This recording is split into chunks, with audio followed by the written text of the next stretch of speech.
Et si on arrêtait juste un instant de vouloir résoudre les choses avec des mots? Et si pour mieux se retrouver à deux, on passait par des chemins plus doux, plus sensibles, un trait de crayon, un collage improvisé, une respiration posée au creux du silence? Aujourd'hui, dans le Labo des couples, je reçois Erel. Elle est sophrologue et art-thérapeute et elle accompagne des couples à travers des expériences où le corps et la créativité deviennent des outils de reconnexion. On va parler de ce que ça change de créer ensemble, de respirer ensemble, même quand on pense qu'on n'est pas des artistes, même quand on ne sait plus très bien par où commencer. Un épisode pour ralentir, ressentir, peut-être rire un peu aussi, et découvrir que parfois, l'amour se dessine autrement.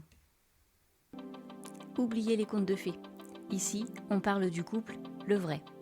Celui qui se cherche, se bouscule, se retrouve. Celui qui rit, qui doute, qui frissonne. Bienvenue dans le Labo des couples, le podcast qui prend soin de l'amour sans filtre ni mode d'emploi. À chaque épisode, on explore ce qui fait tenir un couple, les petits gestes, les grandes questions et les vraies discussions. Que vous soyez ensemble depuis 2 mois ou 20 ans, que vous aimiez au féminin, au masculin ou entre les lignes, ce podcast est pour vous. Installez-vous et entrez dans le labo.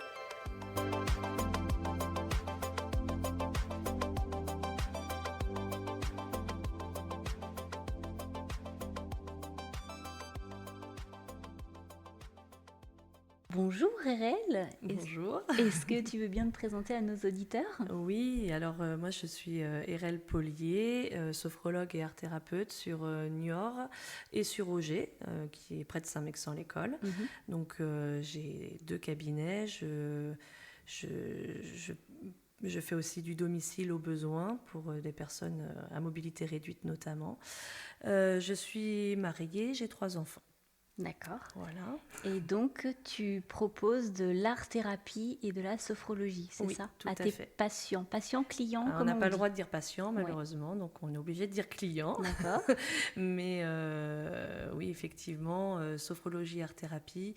Alors, certaines personnes me demandent de la sophrologie ou de l'art-thérapie, mais en règle générale, dans mes accompagnements, je fais du global, donc parfois on va faire peut-être de l'art-thérapie plutôt que de la sophro, selon les besoins et le blocage du moment. D'accord. Et qu'est-ce qui t'a amené vers ces 2 domaines? Alors, là, il faut reprendre le début de ma vie. Alors, en fait, à la base, moi, je suis bretonne. Je vivais sur l'île de Groix, donc une île dans le Morbihan, en face de Lorient. J'ai fait mes études de droit. De droit? De Ah oui, droit, c'est complètement différent. complètement. Donc, droit public. J'ai vécu sur Nantes, sur Paris.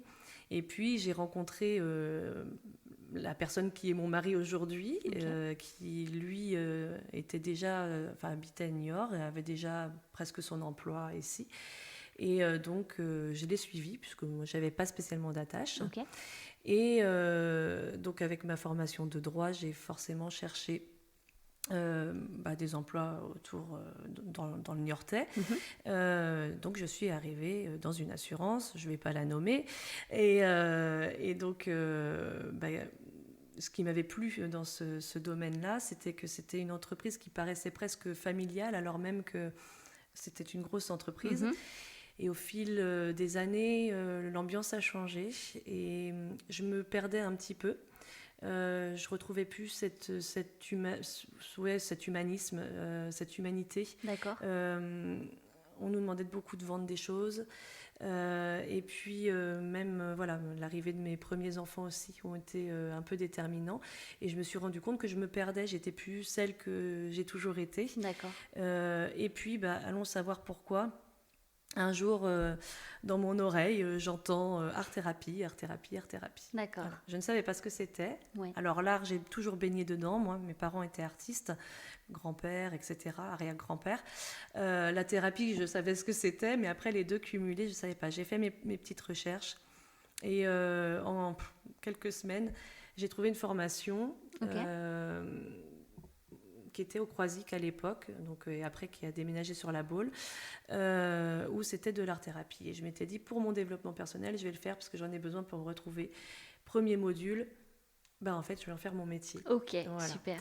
Et dans cette école, ils faisaient aussi de la sophrologie. D'accord. Et je me suis rendu compte que l'art-thérapie, pour moi, c'était génial, mais que si, effectivement, je voulais aider au plus profond et au mieux les personnes, mes clients, du coup, qu'il fallait absolument aller plus loin et proposer autre chose. D'accord. Voilà. Et la sophrologie, j'ai commencé en fait un petit peu après l'art-thérapie, mes formations, mais en gros, je les ai faites en même temps. D'accord. Et en fait, tout se complète. Et c'est ça qui est assez magique, c'est que du coup, on peut proposer autant des exercices en sophrologie qu'en art-thérapie, selon les besoins des personnes qui viennent dans mon cabinet. D'accord, donc c'est comme ça que tu t'es dit, eh bien, je vais ouvrir un cabinet et je vais allier sophrologie et art-thérapie finalement. C'est ça. Tu n'envisages pas l'un sans l'autre. Non, finalement, parce que de toute façon, à partir du moment où on a quelque chose à aller travailler, tout va être bon à être pris, à apprendre. Et parfois, alors là, je donne un exemple avec des enfants. Souvent, ils viennent plutôt pour de l'art-thérapie, parce que c'est ludique, il faut dessiner, il y a les couleurs, etc. Mais quand je sens qu'ils sont en grande souffrance, dans des angoisses, eh bien, je vais leur apprendre à respirer, on va lire des contes, on va faire de la visualisation. Donc, on part sur la sophrologie. Et oui, en fait, on fait un peu les deux. Ouais, on mélange un peu tout. En une séance, avec un enfant, je peux faire un peu les deux. Oui, donc en fait, quand tu as le profil d'un client, tu ne sais pas ce que tu vas pouvoir travailler avec lui avant même de le rencontrer finalement. Alors, et de passer un petit moment. Ouais, il faut déjà avoir un petit moment avec la personne. Après, une fois que je les connais, parce que le suivi est souvent long, c'est sur quelques semaines, quelques mois. Ça peut être des années aussi. Mais une fois que je les connais, en fait, je sais à peu près ce que je vais faire la fois d'après. D'accord. Mais si la personne arrive dans un état émotionnel qui n'est pas... qui n'est pas celui que je m'étais imaginé, je vais adapter. D'accord. Ça va être vraiment sur l'instant T. Ok. Donc, une première séance avec toi, ça se passe comment ? Les gens arrivent alors seuls ou en couple ? Alors nous, on va parler du couple, se focaliser sur les couples. Alors, se focaliser sur les couples, oui, sauf qu'à la base, moi, ce que j'ai souvent, c'est plutôt des personnes qui viennent seules. D'accord. Alors, hommes ou femmes. Oui. Qui sont en détresse. Voilà, ou qui ont des blocages. Ok. Voilà, elles arrivent seules. Donc, la première séance, on fait connaissance. Okay. Le but, c'est que les personnes me connaissent, que je puisse connaître la personne, savoir pourquoi ils sont là. Et puis, ensuite, la discussion va arriver. On va toujours faire un premier exercice, sophro ou art-thérapie. D'accord, donc là, tu choisis sur le moment. Oui, et puis, à part si quelqu'un me dit « je veux vraiment pas faire d'art-thérapie » ou « je veux vraiment pas faire de sophro », ça arrive. D'accord. Je vais faire l'exercice en fonction. Ok. Mais en général, après, voilà. Ouais, tu arrives quand même. Et donc, cette personne-là va me dire « voilà, j'ai tel problème, etc. » Et évidemment, on va parler de l'intime. On va parler de... est-ce qu'ils sont en couple ? Est-ce qu'ils sont célibataires ? Est-ce qu'ils ont des enfants ? Est-ce qu'ils sont mariés ? Et souvent arrive, avec mon conjoint ou ma compagne, ça se passe pas bien, etc. Donc, c'est une problématique qui revient quand même régulièrement. Ouais. Oui, beaucoup les disputes. Ok. Les disputes, ne plus se comprendre. Y en a un qui va dans une direction, l'autre soit qui stagne, soit qui va dans une autre direction. La jalousie. D'accord. Beaucoup. Donc il y a tout ça et donc de fil en aiguille, parfois je dis ce serait peut-être bien que je rencontre le mari ou la femme, donc soit seul, soit avec toi ou avec vous, mais en général je tutoie, avec toi directement. Et donc il arrive que effectivement je fasse des séances de couple. Et parfois j'ai un couple en particulier qui m'a marqué, où je ne les ai jamais vus ensemble. D'accord. J'ai toujours eu l'un l'autre, et pourtant, en fait, ça a fait des miracles. Et tu savais qu'ils étaient en couple ou pas du tout? Tu savais? Je savais. Et en fait, c'est le mari qui a demandé à sa femme de venir. D'accord. Qui était une personne très, très dure, qui avait une carapace, voilà. Et en fait, elle a réussi vraiment à se livrer et à montrer toute sa douceur. Et c'est ce que son mari attendait aussi, mais elle attendait des choses de lui aussi. Mais voilà, donc on a pu vraiment débloquer beaucoup, beaucoup de choses et c'était très chouette l'issue. D'accord, ok. J'aimerais juste éclaircir un point. Qu'est-ce que l'art-thérapie? Comment ça fonctionne? Alors, la sophrologie, on peut le dire brièvement, c'est essentiellement des exercices de respiration, de visualisation. Oui, effectivement. Alors, je vais quand même en parler vite fait. Alors, parce que moi, je fais de la sophrologie holistique. Oui, d'accord. Donc, il y a la sophrologie caycédienne, où ça, c'est la base. C'est Monsieur Caicedo qui a inventé en fait cette technique, qui est basée sur le yoga, le souffle, la visualisation.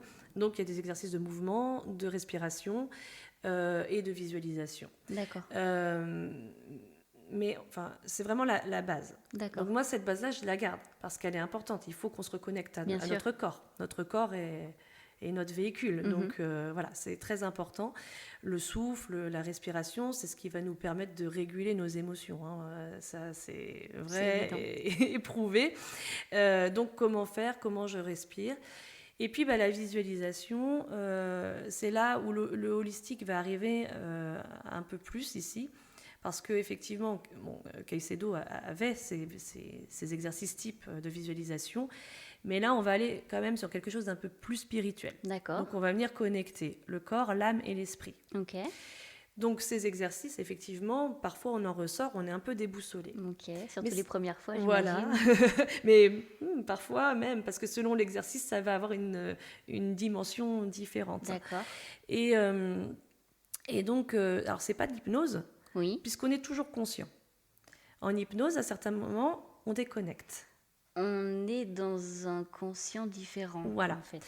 Mais souvent, si on demande à une personne qui a été en état de conscience modifiée en hypnose, c'est ça. Et par exemple, le thérapeute va faire un texte de 30 minutes.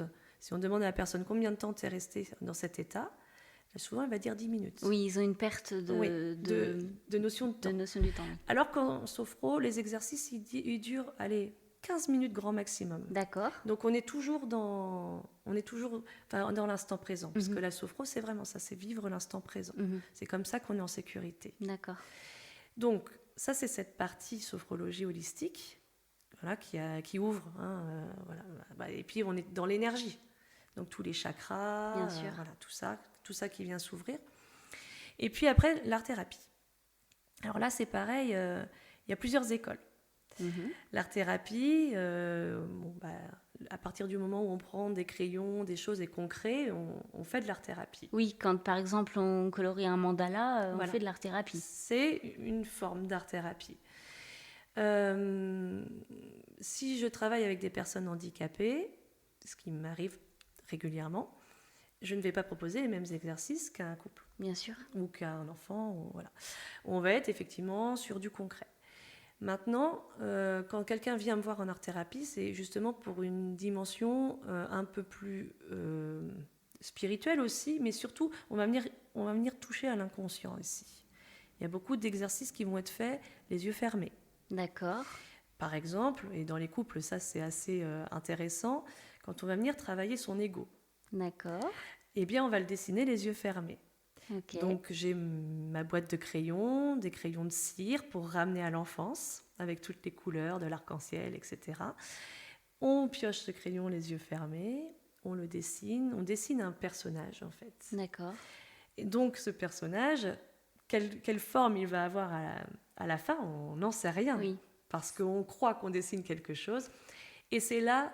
J'en ai des frissons, que toute la magie arrive. D'accord. C'est-à-dire que moi, avec la couleur qui a été tirée, je vais pouvoir savoir ce que ça veut dire, d'où ça vient, pourquoi cet ego est si petit, si surdimensionné, pourquoi il est de travers, pourquoi ça vient d'où? Alors, en général, ça vient de l'enfance. Faut quand même. D'accord. La majeure partie des problèmes, Oui, si je peux dire, sont connectés à l'enfance. entre 0 et 7 ans. Ok, Ce qu'on a vécu entre 0 et 7 ans, si on n'a pas réussi à le travailler un peu après, en règle générale, ça va revenir à l'adolescence, à l'âge adulte, à récurrence du coup. ouais, jusqu'à temps qu'on comprenne. Et ce sera toujours plus fort, hein. Donc, c'est-à-dire qu'il y a des moments où ça revient, des moments où ça nous laisse un peu Oui. tranquille, et puis ça revient de temps en temps. Oh, alors, ça dépend des personnes, hein. Il y en a qui ont vraiment la poisse, hein. Oui, ok, Mais en général, c'est un peu ça. d'accord. C'est, ok, là, il y a un problème, on essaye de s'en sortir, voilà, on survole un peu, ok, c'est bon, j'ai géré ce problème-là, mais en fait, on l'a pas géré du tout. On n'est pas allé à l'intérieur, on n'est pas D'accord. allé fouiller. Et donc, bah, ça va revenir. Puissance 2, puissance 4, Oui, etc. parce qu'au final, on gère les symptômes, mais jamais la problématique Complètement. au fond. Oui, Mm. c'est ça. Et effectivement, quand il y a un couple, et c'est là que c'est intéressant, c'est que chacun a vécu une histoire différente, Mhm. mais le couple se retrouve. S'ils se trouvent l'un et l'autre, c'est pas pour rien. Oui, Alors, il y a de l'amour, oui. Mais souvent, c'est que chacun a quelque chose à aller travailler et va trouver la chose à aller travailler chez l'autre. d'accord. Et puis, il peut y avoir ces notions de miroir aussi. Enfin, ça, voilà, mais d'effet miroir. Et donc, on va aller bah, voilà, travailler, par exemple, cet ego, parce que celui-ci, dans les disputes, bah, Bien sûr. il va être très fort. Ou alors, il peut y en avoir un qui va complètement s'abaisser, mais il va mal vivre la situation, parce Mhm. que c'est pas lui, en fait, hein. Donc, et, euh, et donc là, après, on va faire dialoguer cet ego avec D'accord. nous-mêmes. En fait, c'est cet ego avec notre cœur, D'accord. avec qui on est réellement. Et là, on va se rendre compte que, ah ouais, il y a un truc qui va pas. Et on vient tout réaligner. D'accord. Donc c'est un travail avec ton client. C'est ton client qui travaille et tu lui donnes les moyens Ouais. de travailler. Moi, je donne le protocole. Et après, alors, bon, parfois, je ressens beaucoup de choses. C'est-à-dire que quand quelqu'un est en face de moi, qu'on est dans cette bulle de travail, oui, on va dire ça comme ça, Mhm. je vais ressentir ces malaises ou ces douleurs physiques ou voilà, ces sensations de cœur D'accord. serré ou de maux à l'estomac. Et puis parfois j'ai des petits messages qui viennent. Alors il n'arrive pas peut-être à dialoguer, à trouver les mots, mais je vais l'aider en fait. Oui, tu arrives à réagir en fait par rapport à Voilà, ce que toi tu ressens ou c'est ce que ça. tu vis. Voilà, en disant à la personne, c'est mon ressenti d'abord, est-ce que ça résonne en toi? Parce Mhm. que si ça ne résonne pas, c'est que ça m'appartient et pas à toi. Mais en règle générale, c'est plutôt assez connecté quand même, hein, D'accord. Donc oui, on arrive à faire ce dialogue et parfois les personnes n'arrivent pas à écrire. Alors le dialogue, on va le faire à l'oral. D'accord, ok. Alors, bon, c'est pas matérialisé, mais au moins, ça sera sorti. D'accord, Et il y aura eu une prise de conscience. ok. Et à partir de cette prise de conscience, on va pouvoir encore aller faire d'autres exercices. D'accord. Il faut d'abord une prise de conscience pour continuer à travailler finalement. En règle générale, oui. Alors Mm. la prise de conscience peut être prise avant l'exercice, hein, Mhm. mais il y a d'autres choses qui vont arriver, hein, surtout quand on voit notamment la forme des personnages. Parce que bon, là, je parle de l'ego, mais il y a aussi les saboteurs, il y a l'enfant intérieur, enfin, il y en a énormément. Mhm. Euh, quelle taille il a? Est-ce qu'il a un bras qui est plus gros que l'autre, des mains très, très grandes, il n'y a pas de main du tout. C'est vraiment... Ça, tout va être déterminant. Cet exercice de dessiner l'ego, c'est quelque chose que tu fais systématiquement. C'est pas systématique. D'accord. Ça va dépendre effectivement de la personne et de ce qu'il a à travailler. D'accord. Ou de ce qu'elle a à travailler. Mais en règle générale, dans les couples, ça arrive souvent. D'accord. Comme le couper les liens de souffrance. Alors ça, c'est assez connu maintenant. À la base, c'est Jacques Martel qui a créé cet exercice où on fait en fait deux personnages, deux bonhommes allumettes et puis on met des liens.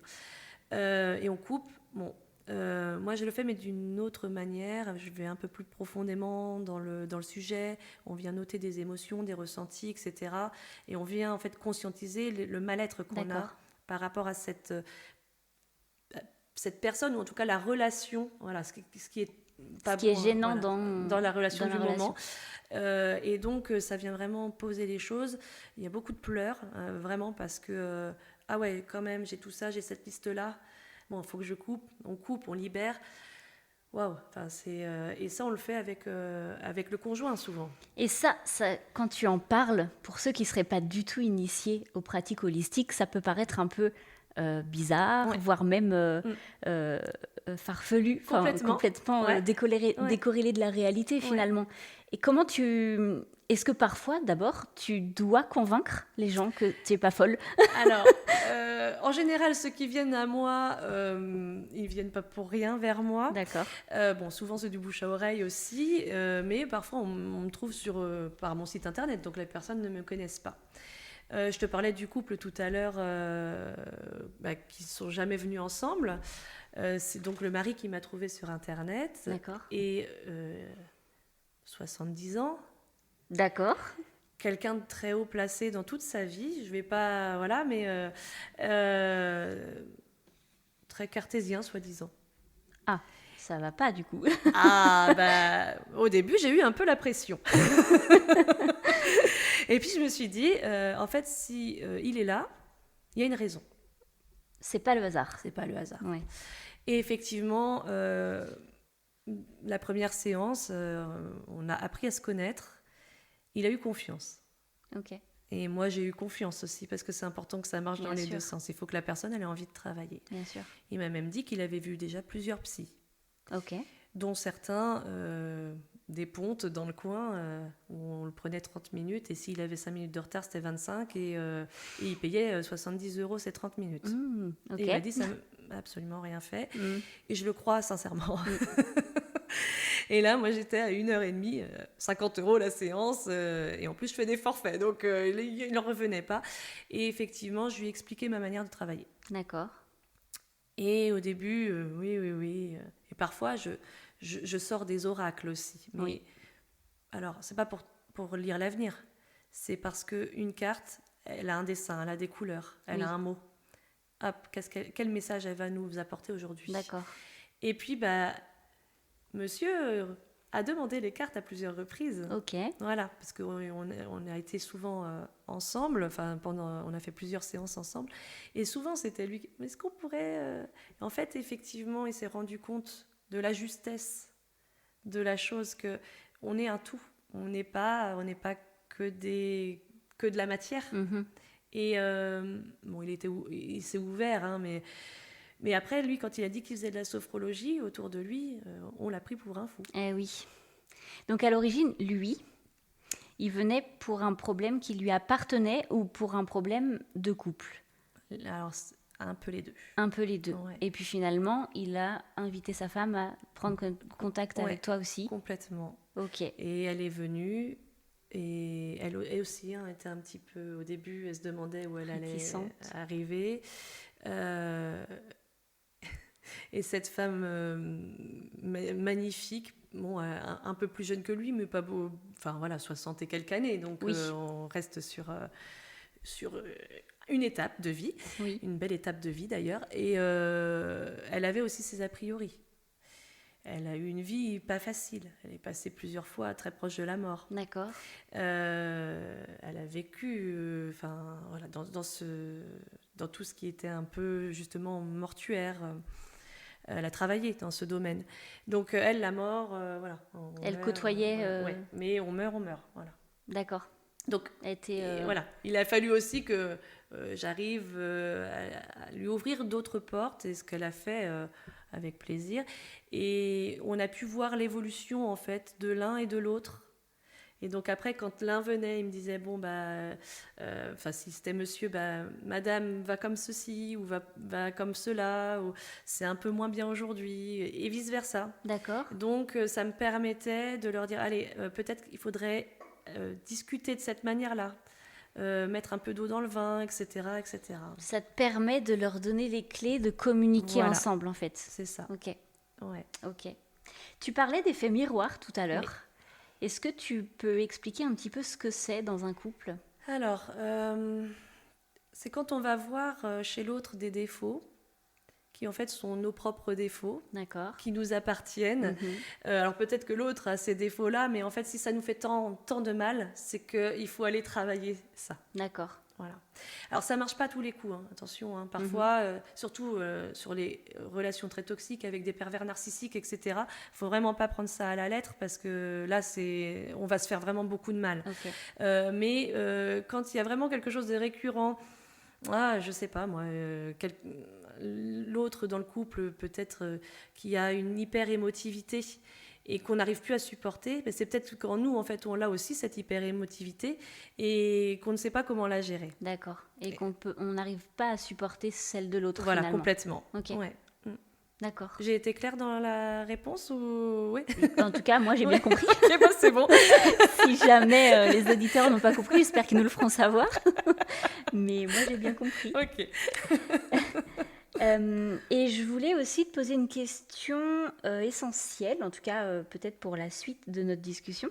Est-ce que la démarche d'aller faire de la sophrologie ou de l'art-thérapie est en majorité, ou en tout cas en moyenne, féminine ou masculine ? Alors, c'est plus féminin. D'accord. Mais, enfin, il n'y a pas de mais d'ailleurs, je suis étonnée quand même de voir autant d'hommes dans mon cabinet. D'accord. Ça commence vraiment à s'ouvrir. D'accord. Davantage avec les hommes, ouais. Qu'est-ce qui veut ça, d'après toi ? Que ça s'ouvre ou Oui, qu'il y ait plus de femmes ? Alors, que tu aies de plus en plus d'hommes, parce que moi aussi, dans ma tête, en effet, je pense que les clients qui poussent la porte de ton cabinet sont essentiellement féminines. Mais je te pose la question pour savoir, pour être sûre, et tu me dis que la tendance change. Oui, alors elle change, ou en tout cas elle évolue. Ok. Parce que malgré tout, les effets sont prouvés. Mm-hmm. Aujourd'hui, il y a quand même beaucoup de médecins qui demandent aux hommes comme aux femmes d'aller voir des sophrologues. D'accord. Et des art-thérapeutes d'ailleurs, donc qu'ils soient hommes ou femmes. Et ce qui fait que si un médecin le conseille, peut-être que je vais oser. Et en fait, c'est ce qui se passe, je pense. Alors, il n'y a pas que cette notion-là de médecin, mais voilà, ça s'ouvre beaucoup plus. Et comme je disais tout à l'heure, le bouche à oreille aussi. Des recommandations, des personnes qui voient peut-être des hommes mal en point et des femmes souvent, qui vont leur dire, mais pas forcément en couple, hein, mais oui. Là, il faudrait peut-être aller consulter, voir quelqu'un. Et c'est comme si on donnait l'aval un peu. Alors, justement, est-ce que les clients que tu reçois viennent quand ils n'en peuvent plus et que c'est leur dernier recours et qu'ils se disent, bon, de toute façon, j'ai déjà tout essayé, j'ai rien à perdre et puis je suis pas à 50 € et tant pis, j'essaye, on verra bien. Ou est-ce qu'ils sont avertis, est-ce qu'ils savent à quoi s'attendre, est-ce qu'ils viennent parce qu'ils ont envie et pas parce qu'ils vont très très mal, en fait? Alors, il y a un peu des deux. Un peu des deux. Ouais. Il y a certaines personnes qui sont vraiment très très mal et qui ne savent plus vers qui se tourner, qui ont déjà tout essayé effectivement. Et là, ça peut être une recommandation. Va voir RL, tu vas voir, il y a des choses qui vont se débloquer. Okay. Je vais peut-être pas tout débloquer, on va peut-être pas tout débloquer, mais il y aura des choses qui vont s'ouvrir et qui vont permettre d'avancer, en tout cas. Ouais, c'est ça. Souvent, moi, je me dis, je suis pas là pour régler tous les problèmes du monde. Par contre, si je peux effectivement aiguiller sur une autre personne ou une autre chose, on le fait. Après, des personnes qui se disent j'ai envie d'aller bien ou d'aller mieux sans que je sois tout de suite au fond du trou, ça arrive aussi. Ça arrive, oui, régulièrement, mais là, c'est plus féminin. D'accord. Les hommes, moins. Les hommes vont attendre vraiment d'être très, très mal. D'accord. Pour pousser cette porte. D'accord. Et notamment sur les jalousies aussi. Ok. Et donc, les couples viennent te voir, quand ils viennent te voir en couple, en tout cas. Oui. Il y a tout, enfin, je sais pas, je vais te poser la question. Oui. Est-ce qu'il y en a un qui est plus initiateur que l'autre et qui traîne l'autre par la main? Ou est-ce que les deux en ont discuté? Peut-être d'ailleurs que tu as les deux cas de figure. Ouais. Comment ça se passe en règle générale quand tu reçois un couple? Parfois, effectivement, il y en a un qui va être à l'origine, soit parce qu'il me connaît déjà, soit parce qu'il sent que c'est le moment qu'il faut y aller. Mm-hmm. Et l'autre, je suis là, pas trop envie d'être là. Ouais. Il vient pour lui faire plaisir et pour dire, bon, t'as vu, on a essayé, ça marche pas. Voilà. Sauf que ça fonctionne, donc c'est dommage, ils reviennent. Ouais. Mais, mais non, mais c'est très bien. Mais ils arrivent dans cette optique-là. Complètement. Ah, c'est dingue. Bon, après, moi, je joue un peu des coudes, j'essaye de rire. Voilà, j'essaye vraiment de décontracter la chose parce qu'on n'est pas là pour s'enquiquiner. Hein. On est là pour être dans la bonne humeur quand même, malgré le fait que ça puisse être très lourd. Oui. Et puis, oui, il y en a d'autres, on a envie d'essayer ensemble. Là aussi, j'ai eu un couple. Alors, c'était elle qui était venue au départ, mais je lui avais dit, bon, toi, il faut aussi que tu mettes de l'eau dans ton vin. Il faudrait que je voie aussi ton conjoint. Ils sont venus ensemble. Ils ont fait des séances séparées. Ils ont fait des séances ensemble. Alors, au final, l'issue n'est pas extraordinaire. Voilà, ils se sont séparés. D'accord. Mais, en fait, c'était nécessaire. D'accord. Ils s'aimaient très profondément, mais ils étaient toxiques l'un pour l'autre. Okay. C'est pas moi qui leur ai dit séparez-vous ou quoi que ce soit. Hein. Bien sûr. Ils ont fait leur cheminement. Et aujourd'hui, de temps en temps, je revois un, je revois l'autre. Alors, j'ai quand même les suites, moi je suis contente. Hein. Bien sûr. mais voilà, en tout cas, ça leur a permis de prendre conscience de ce dont ils avaient besoin eux. Parce qu'ils essayaient de faire toujours plaisir à l'autre, mais c'était soit trop, soit pas assez, soit voilà. Ils n'étaient pas du tout dans la bonne direction. Non. Ok. Et donc tu disais que il y a parfois des réticents ou réticentes, et que finalement ça marche, donc ils reviennent. Finalement, tu arrives à les convaincre. En tout cas, la pratique. Oui, la pratique. Les convainc. Oui. La pratique, et puis après ça peut être l'énergie, hein, tu sais, simplement de se dire là il y a une personne référente qui est là pour nous écouter, nous entendre. Elle n'est pas dans le jugement, elle est bienveillante. Je ne sais pas pour me lancer des fleurs, mais c'est mon rôle de thérapeute. Hein. Exactement. Et je peux tout dire. Ok. Et ça, c'est important. C'est un climat de confiance dans lequel ils se sentent bien et où ils ont envie de revenir finalement. Oui, complètement. Ouais. Ok, super. Est-ce que tu te souviens d'un moment marquant d'une séance qui aurait peut-être provoqué un déclic chez l'un ou l'autre ou le couple? Alors, c'est qu'il y en a beaucoup quand même. Alors juste un ou deux, sans rentrer... Là, c'est des prises de conscience en fait. Tu as beaucoup de prises de conscience en séance. Les prises de conscience et notamment, donc on est dans le couple. Alors là, est-ce qu'ils étaient ensemble ou pas, j'en sais rien. Ils vivent des choses enfants. Et en fait, ce qu'ils n'ont pas reçu, ce qu'ils n'ont pas eu quand ils étaient enfants, ils vont essayer d'aller le chercher chez l'autre. D'accord. Et donc là, il y a blocage, ça ne va plus. Parce qu'effectivement, on ne va pas chercher dans son conjoint ou sa conjointe sa mère ou son père. Mm-hmm. Et ce qu'on dit souvent, que les petites filles recherchent leur père en leur conjoint finalement. Oui, et puis on a quand même aussi beaucoup d'hommes qui ont été très couvés par leur mère et qui veulent une maman. Voilà, qui veulent une maman, mais par contre après quand elle est maman, ils sont pas contents qu'elle soit une maman. Mais ça c'est général, non? Oui. Non, il y en a certains, ça va quand même. Quand même, il y en a, ça existe. Mais il n'est pas chez moi.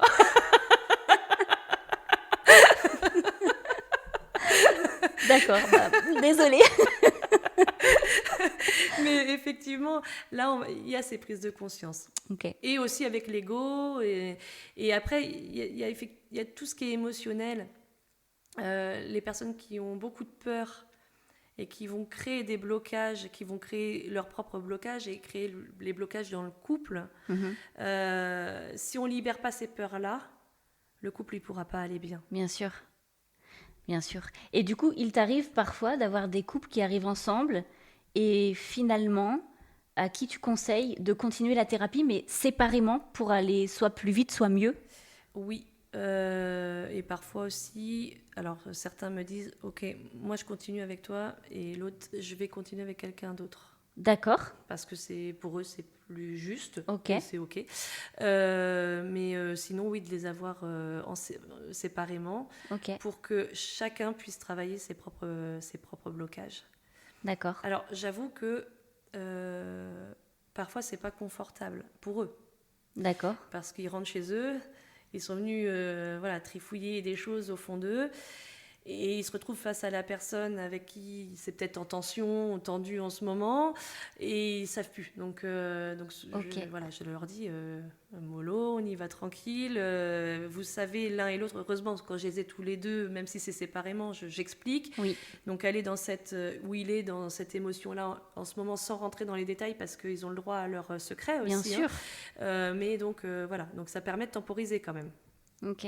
C'est intéressant parfois. Ok. Et comme je leur demande toujours je leur dis qu'ils ont possibilité de rester toujours en contact avec moi.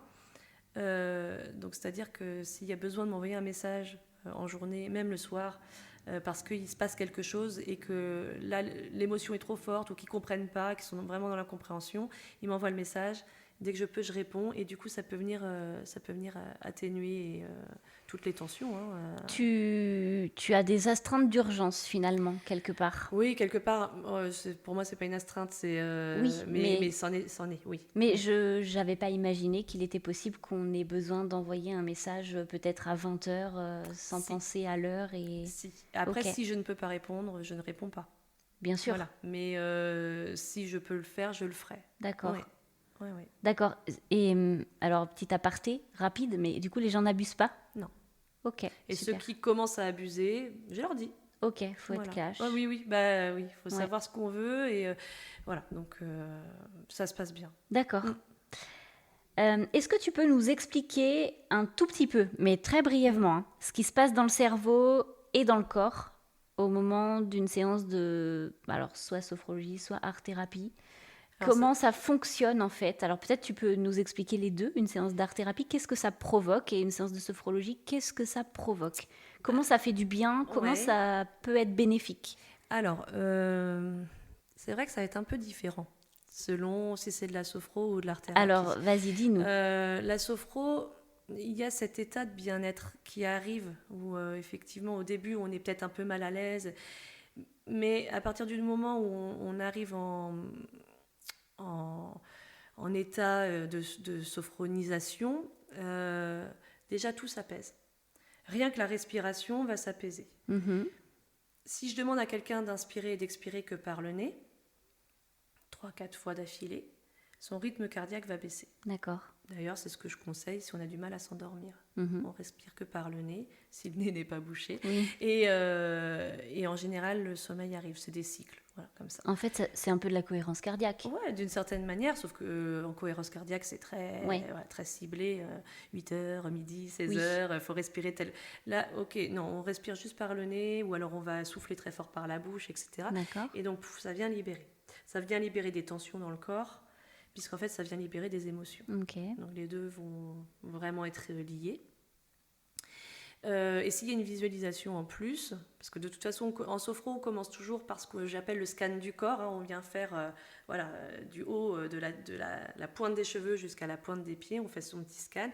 Et après, on fait un exercice soit de respiration, de mouvement ou de visualisation. Et s'il y a une visualisation, après, on vit quelque chose. Mm-hmm. On voyage. D'accord. On voyage peut-être dans les airs, peut-être sur l'eau, peut-être dans la terre, peut-être qu'on fait un voyage des 4 éléments, enfin voilà. Où son esprit veut bien nous emmener en fait. C'est ça, tout en restant conscient et dans l'instant présent. Donc souvent, les personnes qui ont terminé cet exercice sont là, il leur faut un petit temps quand même pour se remettre. Waouh, ça fait du bien. Là, je me sens bien. D'accord. Parce que ma tête est vide. Ok. Donc, c'est agréable quand on a toujours la charge mentale, machin. Je vais venir te voir. De se dire, ouais, là, j'ai au moins ce moment où... Et je vais pouvoir poser maintenant les choses une à une, faire les choses tranquillement. Ok. En art-thérapie... C'est un reset, quoi, presque. Oui, c'est un peu ça. Ouais. Alors après, il y a des personnes où il faut être plus long, parce que le reset, ça ne va pas se faire tout de suite. Mais au bout d'un moment, ça va arriver. Okay. Déjà, si on arrive à vivre l'exercice sans avoir des idées parasites, c'est gagné.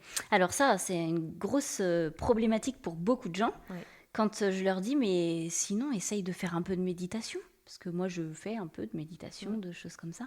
Et c'est vrai que parfois, je me retrouve avec des gens en souffrance et je Oui. leur dis, mais est-ce que tu as juste essayé de mettre une méditation guidée sur n'importe, Internet, hein, peu importe. Ah ouais, mais non, j'arrive pas à me concentrer, ça m'agace. Ils me répondent tous ça. Mm. Et c'est comment tu fais, du coup, pour leur dire, mais vous allez y arriver, en fait. Alors, moi, je suis un peu comme eux. Hein. Une méditation, c'est compliqué pour moi. Ok. Pourtant, la sophro, j'y arrive. Mais c'est parce que vraiment, on nous ramène dans l'instant présent. La méditation, on nous demande quand même presque de s'évader. Mm-hmm. Et effectivement, on nous demande presque tout seul de venir déconnecter.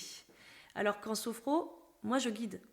D'accord. Et si je vois que en plus en étant en présentiel, c'est quand même ou même à distance, mais au moins si je vois que la personne elle n'arrive pas à se connecter, à se mettre dedans, je vais voilà peut-être dire des petites phrases, des petites choses pour l'aider. D'accord. Ou alors je vais laisser. Et à la fin, de toute façon, on va faire un débrief. Voilà, un débrief et je vais lui demander tiens pourquoi t'as pas réussi là à ce moment-là, parce qu'en fait souvent. Donc, comme je disais, le corps, les émotions, tout est lié. Bien sûr. Il suffit qu'on fasse le scan du corps et puis qu'à un moment, au niveau des yeux, ça pique et puis j'ai pensé à je sais pas quoi. Ah tiens, pourquoi? Ça te ramène à quoi? Et parfois, alors ça c'est un peu dur à entendre, mais en une séance, une fois, là c'était une jeune femme qui était toute seule, enfin qui était en couple, mais qui était toute seule à mon cabinet, un problème avec les yeux. Et je dis, qu'est-ce que tu as vu que tu n'aurais pas dû voir? D'accord. Ah oui, le scan du corps a permis de révéler un souvenir finalement. Un traumatisme. Un traumatisme. Ouais. Elle avait vu sa sœur se faire violer, je crois, quelque chose comme ça. D'accord. Et bon là, elle est arrivée, elle était dans un état pas possible, mais j'étais là pour pouvoir... Bien sûr. Parce elle savait, mais elle ne l'avait jamais dit. D'accord. Et là, Et au moment du scan du corps, ça s'est révélé instantanément finalement. Parce qu'à mon avis, c'était le moment, il fallait qu'elle le dise. Et elle était face à la personne qu'il fallait à ce moment-là. D'accord. Et tu as d'autres exemples concrets de révélations qui se sont passées au scan du corps justement? Ouais, alors ça peut être les pressions sur la poitrine. Ici, donc là, c'est là où se loge toute la tristesse. Et quand les gens me disent je me sentais oppressée ou mon cœur a commencé à s'emballer, ok, qu'est-ce qui t'arrive? Alors soit il y a eu un décès il y a quelques années, soit une perte amoureuse, soit voilà. Et ça peut être la perte d'un animal aussi, c'est souvent. D'accord. Et là, ça ressort alors que les personnes pensaient qu'ils l'avaient un peu étouffé. Ok. D'accord. Alors pareil avec les pieds, parfois ça bloque. Qu'est-ce qui t'empêche d'avancer? Ah oui. Voilà. Et voilà, c'est des choses comme ça. Et en fait, la question fait que pouf. Ah ouais. Eh oui, c'est dingue hein, comme tout est... Tout est lié. Ouais, tout est lié, c'est incroyable. Et, voilà. Et donc en art-thérapie, puisque... Alors, tout à l'heure, je te parlais effectivement de faire des exercices des yeux fermés. Alors, il y a aussi avec l'argile. Ça, c'est sympa avec le couple aussi, hein, travailler l'argile, etc. Alors, on en parlera un tout petit peu plus loin, mais tu nous expliqueras en art-thérapie ce que tu proposes à tes clients, justement. Oui, ouais. Mais donc il y a plusieurs façons, effectivement, de faire de l'art-thérapie. C'est ce que je te disais tout à l'heure. Et donc, selon l'exercice que je vais proposer, forcément, on ne va pas être dans le même état. Bien sûr. Donc, si on vient travailler l'inconscient, forcément qu'en fait, on va sortir du cabinet avec beaucoup de questions. Oui. Ça perturbe aussi, ça des fois. Ça perturbe, mais ça perturbe pour le bien. Okay. Ça perturbe pour que derrière, il y ait des déblocages. D'accord. Et souvent, très régulièrement, je dis, alors attention, là, tu sors de mon cabinet, on a fait cet exercice-là, ça a été un peu chargé. Déjà, on respire bien. Et puis ensuite, écoute et regarde ce qu'il y a autour de toi pendant les jours à venir, les semaines à venir, jusqu'à temps qu'on se revoie. Puis même au besoin, tu m'envoies un message. Tes rêves aussi. Et là... Être attentif aux signes finalement. Complètement. Et là, tout arrive. Ok. Parce que là, on est venu débloquer l'inconscient. Et donc là, en fait, la séance suivante, ils ont une liste de 3 km. C'est ça? Certains, oui. D'autres, c'est juste un truc. Hein. Okay. Mais c'est la chose qu'il fallait. Et donc, on va revenir soit apaisé, soit... voilà. Donc, on est dans le dialogue. Donc, c'est important. Okay. Et effectivement, alors après, il y a l'art-thérapie où peut-être on va être plutôt dans du collage, des choses qui vont être plus douces. On va être moins dans dans le travail de l'inconscient, même si pour moi en art-thérapie, il travaille toujours, mais beaucoup moins fort sur certains exercices. D'accord. Ou faire des ancrages, etc. Où là, je me mets dans l'instant présent, je suis dans le bien-être. C'est comme un exercice méditatif. Ok. Donc c'est un peu différent, mais ça fait toujours du bien. D'accord. Et donc, tu fais aussi des séances à distance? Oui. Alors, tout n'est pas possible à distance, j'imagine. Alors, si les gens ont le matériel, c'est possible. Ok, d'accord. En art-thérapie. Oui. En sophro, c'est possible, il n'y a pas de problème. D'accord. En art-thérapie, je prévois avant, je leur dis, il faudrait que vous ayez ça, ça, ça. Et tu fais du coup de la visio? Oui. Ok. Et donc, alors, est-ce que tu peux nous expliquer, j'ai fait des petites recherches, j'ai appris que les supports qu'on utilise en art-thérapie s'appellent des médiums. Oui. C'est ça. Oui. Alors, qu'est-ce que tu proposes comme médium à tes clients? Alors, plus ça va, plus ça s'enrichit. Alors, on va rester au début sur souvent un pastel sec, bon, évidemment feuille canson. Toile, parfois? Oui, toile, oui, toile, la peinture, du collage. Ça, c'est un truc que les gens adorent, en fait, hein, parce que... Mais du collage, du coup, je te coupe, mais ouais. Où est-ce que tu trouves ce qu'ils vont coller? J'ai plein de magazines, souvent qui sont en lien avec le bien-être. Alors d'ailleurs, petit message à ceux qui ont des magazines, que ce soit en bien-être ou même des choses qui seraient plus côté masculin, parce que j'ai beaucoup de choses féminines finalement. Après, ça peut être du collage, mais ça peut être des boutons. En fait, on peut coller énormément de choses. Même des plantes. Aller chercher des choses, enfin des plantes, des végétaux, des fleurs, etc. Voilà. Sans les faire sécher, on sait que ça va pas durer longtemps, mais sur le moment, ça nous fait plaisir. Des paillettes, les paillettes, allons-y. Et beaucoup de gens utilisent les paillettes? Ah oui. Et ça a une signification particulière, la paillette? Je pense qu'il y a quand même un grand retour à l'enfance. Ok. Et alors, avec les personnes handicapées avec qui je travaille, en général, dès qu'ils voient les paillettes, voilà, et eux, je sais que ils sont très connectés, voilà, à cette âme d'enfant. Les enfants, bon, on n'en parle pas, moi, mon cabinet est plein de paillettes. Et puis, les adultes, au début, et puis en fait, plus ils commencent, et plus il y en a. Okay. Voilà. Et c'est agréable, en fait, hein, parce que... il y a de la joie avec la paillette. Bien sûr, donc, ça met de la gaieté. Tout à fait. Donc ça, ensuite, je parlais de l'argile. Donc là, c'est pareil. L'argile, on peut le commencer les yeux fermés ou on peut le faire directement. Je suis pas une pro de l'argile. Donc je vais donner des petites techniques, mais après, c'est vraiment chacun fait comme il veut, comme il le sent. Et s'il faut... s'il faut améliorer la chose, je vais donner des astuces, mais peut-être que ça sera peut-être pas ce que la personne va faire et tout va bien, quoi. Bien sûr. Tu fais des séances de couple avec l'argile?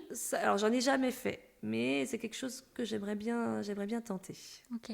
Parce que c'est quand même très sensuel, il y a une reconnexion à la terre, on s'ancre, c'est chaud. Enfin voilà, il y a un peu... chaud dans le sens... Oui, bien sûr. Non, mais ça amène la chaleur des mains, en fait. Dans Ghost, c'est très chaud. Hein. Oui, là, c'est très chaud. C'est très beau aussi, mais voilà. Oui. Mais bon, après, j'ai pas le truc qui tourne. Hein. Faut pas non plus se faire des plans sur la comète. Non, j'ai les blocs d'argile. Donc voilà, ça c'est sympa. Donc oui, les toiles. En fait, il y a tellement. On peut faire des marionnettes. On peut faire énormément de choses. Tu apportes des nouvelles choses au fur et à mesure de ta pratique. Oui. Okay. Oui. Parfois j'ai des flashs aussi. Je me dis tiens, faudrait que j'aille acheter ça parce qu'un jour je sais que je vais faire ça. L'encre aussi. Travailler avec l'encre, c'est génial. Il y a l'encre noire, évidemment l'encre de Chine. Qui, elle, va être liée à tout ce qui est plutôt... Alors, on a des qualités, on a nos qualités inversées, pour ne pas dire défaut, parce que voilà, c'est une qualité inversée. Et si on veut aller travailler ces qualités inversées, avec l'encre de Chine, ça peut être intéressant. On va venir faire une tâche, et puis après l'illuminer, et faire quelque chose de beaucoup plus doux, beaucoup plus lumineux, beaucoup plus positif. C'est les clients qui choisissent leur médium ou tu leur suggères fortement de se diriger vers un plus que l'autre? Ça dépend. Certains que j'accompagne depuis un petit bout de temps vont me dire tiens, on pourrait faire ça aujourd'hui, est-ce que c'est ok? Si c'est bon parce que effectivement c'est dans le thème de la séance, on le fait. D'autres me disent on fait ce que tu veux en fait. D'accord. Voilà. Et parfois, c'est moi qui pose la question. D'accord. Qu'est-ce que tu as envie de faire aujourd'hui ? D'accord. Est-ce qu'il y a un truc qui te... Voilà. Et... Ok. Voilà. Est-ce que toutes ces pratiques aident à raviver dans les couples la sensualité, l'intimité, peut-être même la sexualité, le côté émotionnel ? Oui, alors ça peut. Alors déjà, il faut que l'amour soit là dans le Bien couple, sûr. Évidemment.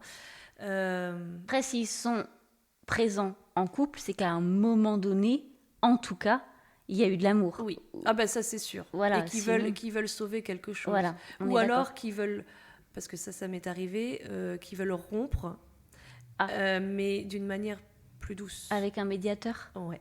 Ok. Ouais. Bah oui, ça peut être intéressant d'avoir quelqu'un là. Mais alors, mais ils sont d'accord en fait sur le moment. Je comprends la démarche. Mais du coup, pourquoi une art-thérapeute plutôt qu'une psy ? Parce que si je les ai déjà accompagnés, ils vont pas venir juste pour rompre. C'est si ils ont été dans l'accompagnement avec moi et qu'effectivement ils se rendent compte que c'est plus possible, on prend rendez-vous, on discute et on se met d'accord, et si besoin on fait un exercice aussi. Et donc, alors là du coup c'était pas du tout prévu, mais j'ai plein de questions. Dans un cas comme celui-ci, tu restes en retrait. Comment tu te positionnes dans la séance ? Je prends jamais parti déjà. D'accord. Et non, je reste pas en retrait. Tu guides ? Je vais aider parce que parfois les personnes ont envie de dire des choses, elles n'arrivent pas à s'exprimer comme il faudrait, entre guillemets, pour pas blesser l'autre. Donc parfois je prends la parole et est-ce que tu m'autorises à dire les choses telles que je pense que tu voudrais les dire. Donc souvent on me dit oui, et puis après c'est oui, c'est comme ça, ou non, peut-être que je voudrais rajouter ça. Enfin voilà. D'accord. Ça permet vraiment de venir adoucir la rupture. La rupture, qu'il n'y ait pas de dispute, que ça parte pas en colère. Voilà, on vient poser les choses. Et le fait d'être dans un endroit neutre, déjà, on vient poser ces choses-là. Ok. Et c'est intéressant pour eux, quoi, du coup. Et moi, c'est intéressant pour moi aussi. Ça t'est déjà arrivé, du coup ? Oui. Ok. Beaucoup ? Non, quelquefois. Ouais. Mais bon. Quelquefois quand même. Ouais, je pense aller, on est sur 2-3 fois, quoi. D'accord. Mais après, c'est des moments qui sont lourds, hein. Oui, bah oui, j'imagine. Mais on sait que derrière, il y a d'autres portes qui vont s'ouvrir. Oui. Oui, parce qu'en fait, la vie s'arrête pas à la fin d'un couple. Il n'y a pas de problème, mais c'est quand même quelque chose de... Il y a un deuil à faire. De délicat, oui. Ouais, il y a un deuil à faire. On a vécu avec quelqu'un pendant un certain nombre d'années, un certain nombre de mois, et il faut accepter que ce soit terminé, comme un décès. Oui, comme un décès, oui. C'est une forme de deuil, en effet. Donc après, effectivement, il y a toutes les émotions qui vont aller avec. Ok. Autre question, est-ce qu'il faut forcément être créatif ou en tout cas avoir envie de créer pour venir faire une séance d'art-thérapie ? Alors, on n'est pas obligé de savoir dessiner, voilà. Être créatif, en fait, je pense qu'on l'est tous. On l'a tous au fond de nous. Certains disent « Ah, moi, non ». Et puis, en fait, quand on les voit, ils prennent un plaisir fou. Oui. L'intérêt de l'art-thérapie, c'est de... pour moi, ça, c'est son premier intérêt, c'est de se faire plaisir en créant quelque chose. D'accord. Peu importe le résultat. Tant que sur le moment, on s'est fait plaisir à toucher, à regarder, à coller, à dessiner, il n'y a que ça qui est important. En quoi c'est bénéfique pour les couples de faire ça ? Ils se reconnectent à eux, et s'ils sont en couple, à l'autre. Parce que je peux faire aussi des exercices à deux en art-thérapie, où, par exemple, ils vont être sur la même toile. D'accord. Et je vais leur dire, vous faites ce que vous voulez. Et ensemble, mais chacun peut garder... Alors déjà, c'est intéressant. Est-ce qu'ils vont délimiter à avoir chacun leur partie ? Ah oui. Oui. Ah oui, est-ce qu'ils vont faire le même dessin ensemble ou est-ce qu'ils vont séparer la feuille en deux C'est ça. Est-ce que sur la toile, il va y avoir en gros une ligne comme dans un lit et tu me touches pas et machin. Okay. Et en général, quand ça se passe comme ça, je vais dire, on peut peut-être aller voir ce qui se passe de l'autre côté et venir... Et là, il va y avoir la notion du lâcher prise. Est-ce que l'autre va accepter qu'on vienne sur son terrain, etc., etc. Donc Ok. ça ouvre aussi le dialogue. Et oui, et oui. Et alors, j'ai vu quelque chose sur Internet il y a déjà quelques temps, des grandes toiles qui se vendent pour être au sol. Oui, Et tu t'enduis de peinture. oui. Ça, je le fais pas, mais oui. En fait, ma salle n'est pas assez grande pour le faire. Et en fait, tu te mets au sol sur la Oui. toile et tu vois ce que ça donne à Oui. la fin. Oui, Donc c'est forcément, enfin en tout cas là c'était vendu pour les couples, oui, puisque se rouler sur une toile seul, il faut être artiste pour Oui. le faire, sinon c'est sûr. voilà. Oui, Mais oui. en effet c'était vendu pour les couples pour qu'ils puissent créer leur œuvre en Ouais. faisant un câlin. C'est Ben, ça, très original. C'est super, enfin, c'est super Super chouette. chouette. Ouais. C'est bon, voilà, comme je disais, chez moi c'est pas possible, c'est trop petit et puis j'ai pas le matériel, mais c'est effectivement des choses comme ça. J'ai vu moi sur internet il y a pas très longtemps, ça fait quelques jours, un homme qui fait des poteries. Donc il crée une sorte de gros vase, Mhm. il le met au milieu et les couples s'enlacent. Donc on a ce vase qui est encore mou en Ouais, fait. Les d'accord. couples s'enlacent Ah, et et ça fait la forme du couple. Alors Ah. ça peut être avec des bébés aussi, Ouais. mais avec le couple. Et après ils les cuisent, donc ils ont leur vase en céramique comme ça. Ou Ah, en c'est poterie. super original. Magnifique. Et Ok. ouais, c'est bon. J'aurais le matériel, j'aurais tout ça, mais en fait c'est des trucs, je pense, qui peuvent être hyper intéressants. C'est Ouais, super intéressant, ouais. ouais, complètement. Ça fusionne quoi. Ouais, c'est génial. Ensuite, les exercices de sophrologie, si on revient un petit peu sur la sophrologie, ceux qui viennent en couple et donc pratiquent de la sophrologie avec toi, est-ce que tu leur conseilles ou tu leur suggères des exercices à refaire chez eux, Ah oui. ensemble? Alors, s'ils viennent séparément, dans un premier temps, ils auront de toute façon leur audio. Donc Ok. l'exercice qu'on a fait, la plupart du temps, c'est très rare que je ne le donne pas, les personnes vont effectivement avoir leur audio, que j'envoie sur WhatsApp, Messenger, peu importe. Cet audio-là, il doit être fait de toute façon presque tous les jours. Après, on a notre boîte à outils, on Ok. en a plein. Ok, Donc on choisit celui dont on a besoin sur le moment. d'accord. Le tout, c'est déjà s'être un petit peu entraîné parce que ça reste quand même de l'entraînement. Ok, Et donc, si je fais les mêmes exercices avec l'un et l'autre, parfois je leur demande, vous pouvez le faire ensemble et D'accord. vous en discutez. ok. D'autres fois, quand je sens qu'il y en a un, par exemple, qui est plus en avance que l'autre, entre guillemets, et ben, je vais dire, alors, toi, tu vas faire ça, mais l'autre, il faut qu'il reste sur son exercice. D'accord. Parce que parfois, il y en a un qui a un exercice supplémentaire et pas l'autre.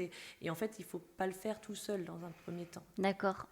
Donc voilà. Mais après, quand ils ont leur base et qu'ils ont à peu près les mêmes, qu'ils le fassent ensemble, c'est super. Ben oui, c'est ce que. Parce qu'après, ils peuvent échanger. Ok. Mm.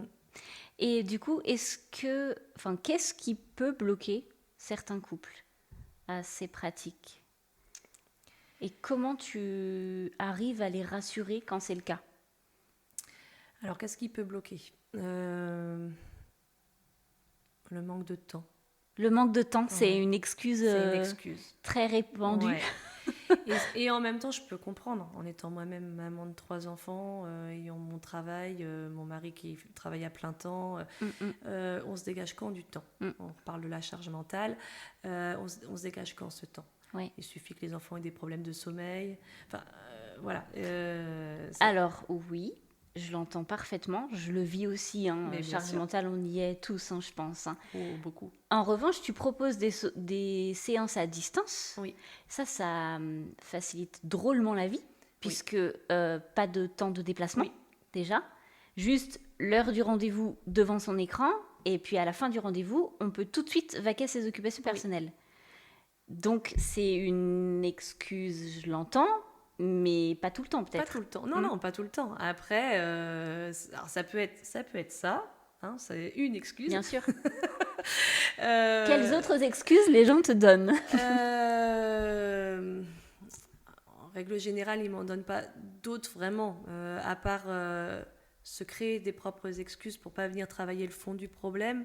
Ça arrive régulièrement. Ok.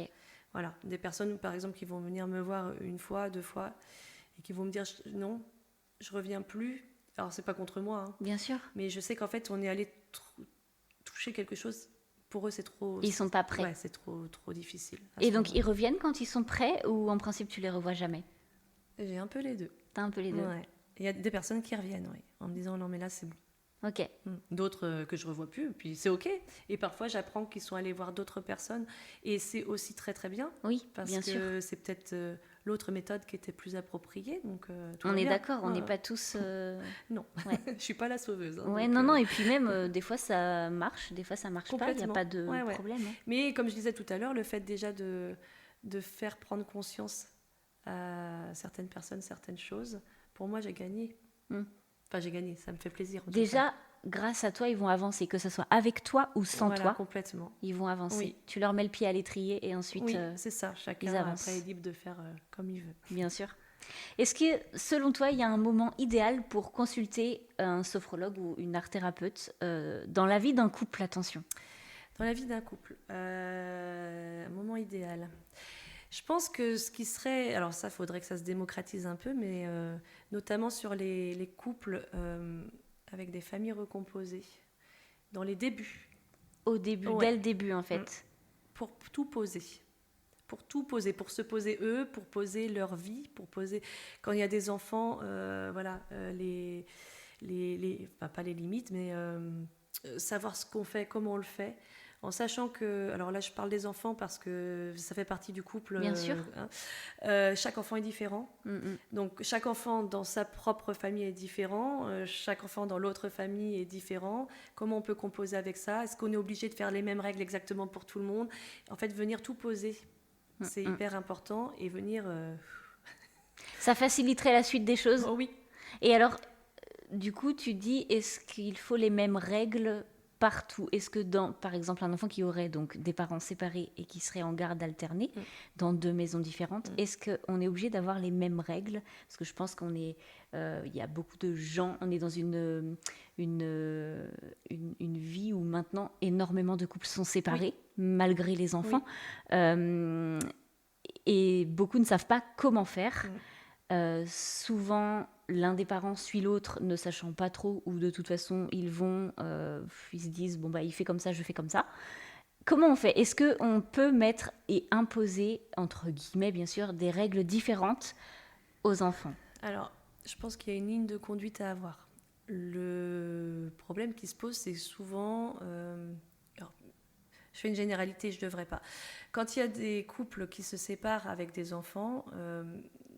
souvent, les problématiques qu'on va retrouver, c'est tout ce qui est en relation avec l'argent et l'éducation des enfants. Donc, je fais une généralité. Hein. Oui, bien sûr. Effectivement, quand on se retrouve dans cette position-là avec un couple qui s'est séparé et qui n'était pas d'accord sur l'éducation des enfants, ça va être difficile pour les deux de trouver une ligne de conduite pour l'enfant. C'est sûr. Donc l'enfant qui est très malin,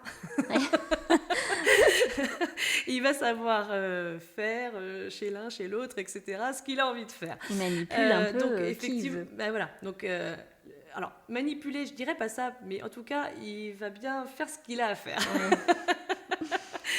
Maintenant, oui, ce serait mieux qu'il puisse avoir, en tout cas, des règles, déjà de politesse, etc., les choses basiques. Hein. Mais après, c'est vrai qu'on est face à un couple séparé, mais avec deux personnes qui ont aussi leurs blessures. Bien sûr. Et qui vont peut-être pas pouvoir gérer de la même manière l'enfant que l'autre. Donc, en fait, il y a tellement de choses à prendre en considération. Il suffit... Alors moi, je suis une hypersensible, donc j'entends un de mes enfants pleurer. Voilà, donc aujourd'hui je gère mieux, mais à un moment, quand ma première est née, j'entendais pleurer, limite j'allais pleurer avec elle. Donc je pouvais pas. Aujourd'hui, j'en ai 3, c'est plus pareil. Hein. Attention, on est rodés. Mais mon mari était beaucoup plus distant. Et je ne comprenais pas qu'il puisse être aussi distant face à un petit être comme ça. Oui, après, il y a l'instinct maternel qui veut aussi. Que... Mais il y a des hommes qui sont qui très... ont l'instinct paternel. Oui. J'ai rencontré beaucoup moins d'hommes avec l'instinct paternel que...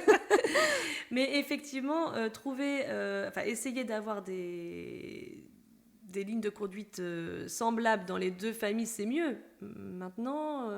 Alors, pour ceux qui craindraient que les enfants ne s'adaptent pas à une séparation. Oui. Est-ce qu'on peut leur dire que même si les règles sont différentes chez papa et chez maman, l'enfant il va s'adapter, ça va le faire et tout va bien se passer? C'est pas toujours le cas.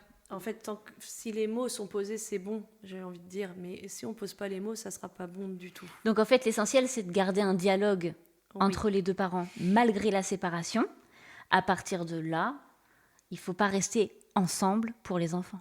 On est d'accord.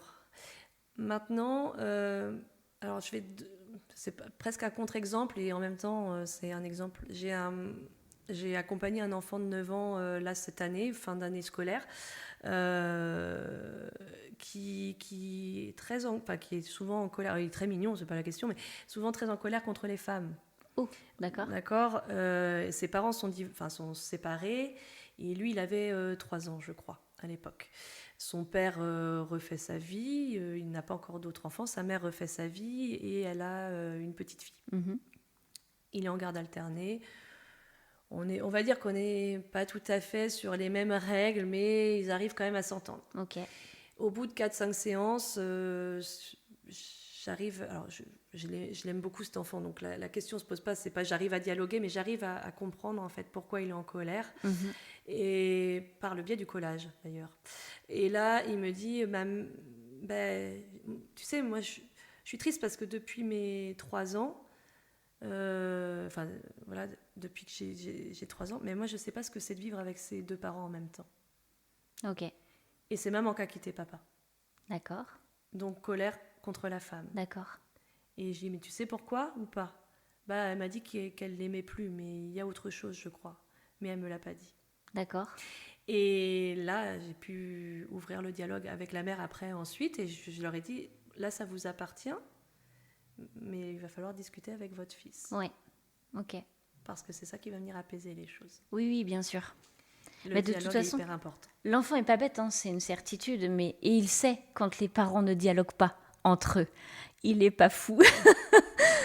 Non, et l'enfant, alors, je vais en faire hurler, mais l'enfant... Ah, c'est pas grave, on est là pour ça. Les enfants sont nos maîtres, en fait. Ils viennent appuyer exactement là où on a toutes nos blessures, et parfois, il faudrait un peu plus les écouter.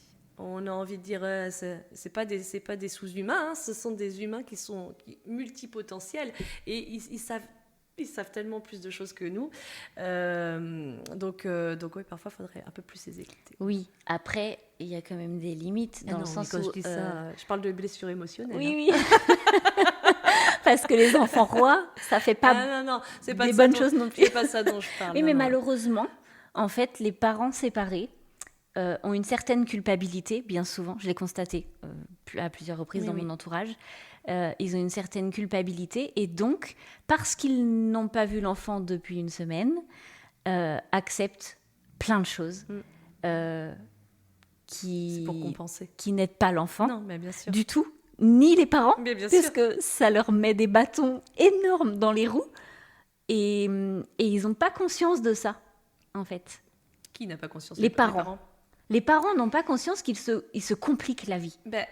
Peut-être même pour l'avenir, oui, finalement. Alors, effectivement, mais sur le moment, ils n'arrivent pas à gérer cette culpabilité, oui, justement. Oui, c'est ça. Et donc, eux, ils ont l'impression de bien faire.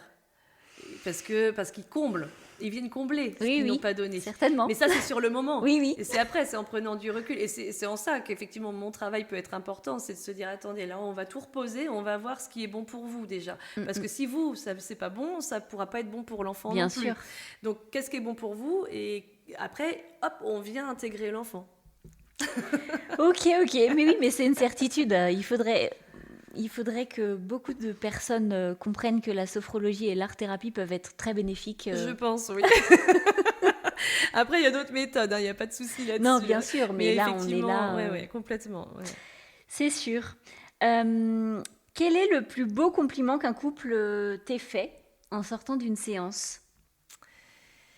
Grâce à toi, RL, on s'est retrouvés. Ok. Super. Voilà. Alors, c'est pas grâce à moi, mais c'est grâce à eux, évidemment. Ah, en quelque sorte, quand même, finalement. Alors, grâce à toi, en tout cas, à la pratique que tu leur as proposée. Voilà, mais c'est surtout eux qui ont fait le travail. Oui. Et si on met pas, si on n'a pas envie de le faire, ce travail, on n'y arrive pas. Donc, oui, c'est sûr, comme on disait au début, toi tu donnes les clés, après ils en font ce qu'ils veulent et c'est ça. s'ils veulent. Mais bon, pour moi, ça m'a touchée, évidemment. Bien sûr, mais c'est flatteur. C'est très flatteur. Je te propose un petit jeu. Je vais te dire des phrases toutes faites. Tu me dis vrai, faux ou ça dépend. Ouais. Et si tu peux nous expliquer pourquoi. Ok. Alors, l'art-thérapie, c'est juste pour les enfants ou les gens en souffrance? Non. Pourquoi? Alors, parce que l'art-thérapie, comme j'ai expliqué tout à l'heure, est tout à fait adaptée aux adultes, vient aussi travailler l'inconscient, et on peut ne pas être en souffrance et vouloir se faire du bien. Bien sûr, c'est une certitude. La sophrologie, c'est juste de la respiration. Ben non, on en a parlé tout à l'heure. Il y a le mouvement, il y a la visualisation, il y a la prise de conscience, l'instant présent, enfin voilà, tout ça. C'est ça, exactement. Créer ensemble rapproche plus que parler. Alors, oui et non, dans le sens, oui évidemment, mais en fait ça va amener à la discussion. Ça amène le dialogue. Ouais. Ok. Un couple qui va bien n'a pas besoin d'aide extérieure. Bah, il peut en avoir quand même, parce qu'il peut y avoir des choses de la vie qui vont arriver, mais après, on n'est pas devin. Dans un premier temps, tout de suite maintenant, non. Ok, donc ça serait vrai. Un couple qui va bien, tu n'aurais pas forcément envie de les emmener vers une séance de sophrologie ou d'art-thérapie ou de psy. Si, après, je peux les emmener pour qu'ils soient mieux encore, voilà,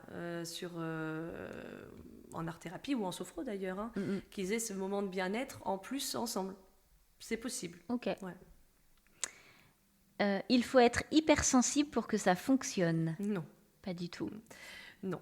Non. Et souvent, les personnes très hypersensibles, c'est difficile pour elles. Parce qu'en fait, toutes les émotions arrivent en même temps, et c'est là qu'on va venir... c'est moi que je vais venir les aider à trier, à apaiser, à composer avec ces émotions.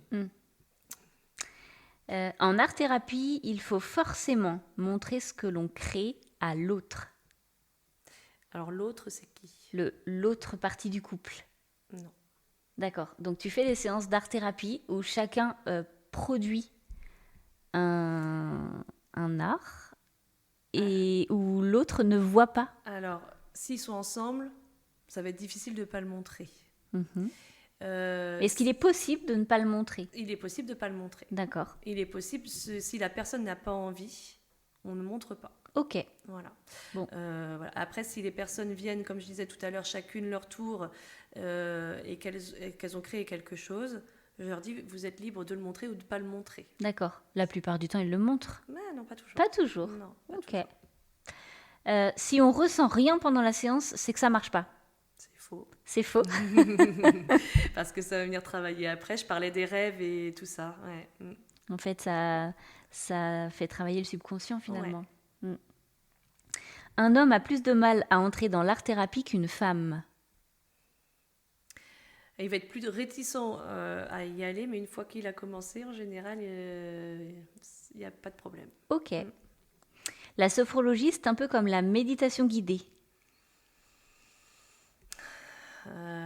Oui et non, on reste toujours en conscience et on a toujours les deux pieds par terre, sur terre. Ok.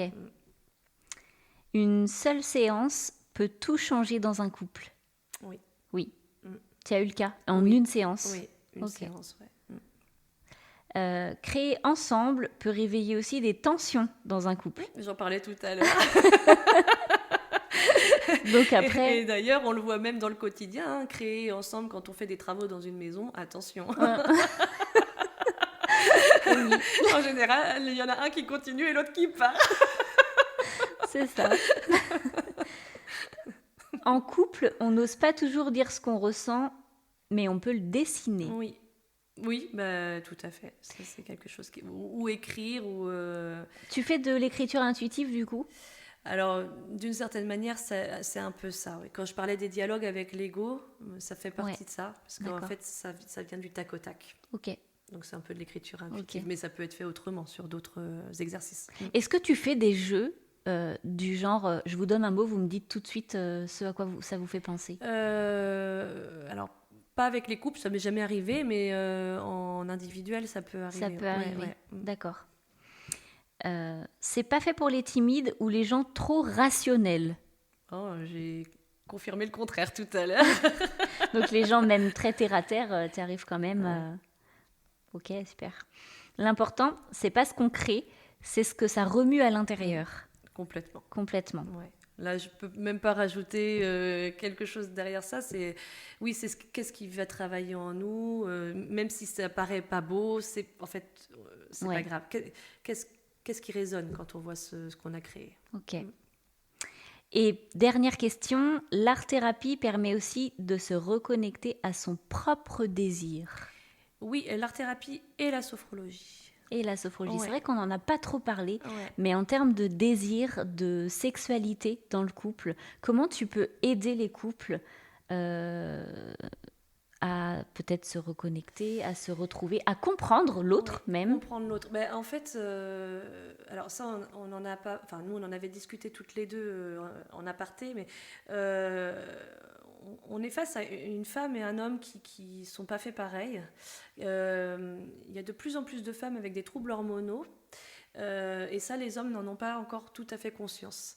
Et si on ne libère pas cette parole, et si la femme n'explique pas, parce que souvent, c'est pas toujours le cas, mais souvent peut-être la femme va avoir moins de désir, ça va être plus compliqué pour l'homme d'accepter que... Mais comme je dis, c'est pas toujours le cas. Parfois, c'est le contraire, c'est l'homme qui n'y arrive pas. Oui. Et bien, si on n'explique pas comment fonctionne cette femme face à cet homme, on va être sur des non-dits, sur des gens qui vont se monter la tête, elle me désire plus, etc. Et en fait, non, c'est pas tout à fait comme ça que ça marche. Donc, en sophro, effectivement, on peut venir travailler déjà tout ce qui est respiration, toute la notion des chakras et notamment le sacré, donc celui qui est au niveau de l'utérus pour les femmes, sous le nombril pour les hommes. Et en fait, en venant travailler ça, il y a des choses qui vont s'ouvrir inconsciemment et après consciemment. Okay. Et puis ramener de la douceur à soi. Chacun doit aller ramener un peu de douceur à soi pour pouvoir amener de la douceur à l'autre et raviver un peu le désir, le plaisir, tout ça. Oui. Et en art-thérapie, il y a peut-être des couleurs qu'on va plus utiliser, notamment le orange, pour venir travailler justement tout ça. Tu as donc, ou tu as eu des couples qui avaient des problèmes d'ordre sexuel dans leur couple et qui cherchaient une solution et qui venaient la chercher avec toi? Oui, alors après je ne suis pas sexologue, mais effectivement c'était venir comprendre ce qui n'allait pas chez eux. Est-ce que c'était normal, pas normal, des hommes, là pour le coup. D'accord. Troubles érectiles, etc. Et donc on vient travailler cette zone-là, mais par la visualisation, par l'art-thérapie, et il y a des choses qui se débloquent. Après, évidemment, je ne suis pas toute seule dans ces cas-là. Hein. Oui. Moi, je viens en complément Bien de sûr. quelque chose. Il suffit que monsieur fasse de l'apnée du sommeil et qu'il n'en savent rien, et effectivement, les troubles érectiles peuvent arriver. Et oui. Et donc ça, c'est aller voir, il faut aller consulter d'autres médecins, il faut faire d'autres examens. Et après, hop, on vient en plus... C'est un support, c'est un appui en fait. Un complément, vraiment. Ouais. Ok. Super. Et donc toi, tu pratiques donc à Niort. Oui. Est-ce que tu peux nous dire un petit peu où on peut te trouver, si tu as un site internet, des réseaux sociaux? Alors je connais pas mon site internet, mais ça doit être quelque chose comme www.irelpolier.com, j'imagine. Vous me trouvez sur RL Polier de toute façon. À Niort, je suis au centre Le Talisman, au 113 rue des Marais. Donc c'est un centre où il y a plusieurs thérapeutes. D'accord. On doit être une petite vingtaine. D'accord, Partager des locaux, ouais. Donc il y a toutes sortes. Il y a des médiums, il y a aussi des hypnothérapeutes. On est plusieurs là-dedans à tout se partager. C'est très sympa. Que de la médecine holistique? Que de la médecine, non, il n'y a pas que de la médecine holistique, mais après c'est plutôt comment ça s'appelle? Alors il y en a une qui fait des tu sais, quand on veut créer des mariages, Ah, une agence matrimoniale. ah oui, une agence matrimoniale. Il y en a J'allais une. dire une wedding planner, mais non, même pas. D'accord. Par Ok. exemple. Donc, tu vois, il y a un peu de tout, mais on est beaucoup de thérapeutes quand même, plus dans le holistique. Ok. Et puis, bah, sinon, je suis sur Auger, donc c'est près de Saint-Mexan-l'École. Là, c'est mon cabinet qui est chez moi, enfin, j'ai ma pièce à part. Oui. C'est un peu, c'est mon QG, parce qu'en fait, là, j'ai tout mon matériel, j'ai toutes mes énergies, j'ai tout là. D'accord. Niort, c'est plus un pied-à-terre pour permettre aux personnes qui soit travaillent sur Niort et qui veulent me voir entre midi et 2, par exemple, qui puissent venir plutôt que de se déplacer à Auger, ou voilà, Ok. pour ouvrir aussi. Ok. Bon, ben super. Mais écoute, je te remercie beaucoup. C'est moi qui te remercie. Et puis, je te dis à bientôt. Oui. À bientôt. Ce que j'aime dans ce qu'Erel nous a partagé aujourd'hui, c'est que ça nous invite à sortir du mental, à arrêter de chercher les bons mots, les bonnes formules, et à juste ressentir. Créer ensemble, respirer ensemble, ce sont des gestes simples, mais qui peuvent réveiller beaucoup. Et si au lieu d'attendre que ça aille mieux, on osait juste faire quelque chose de nouveau, là, maintenant. Alors, voilà votre challenge de la semaine.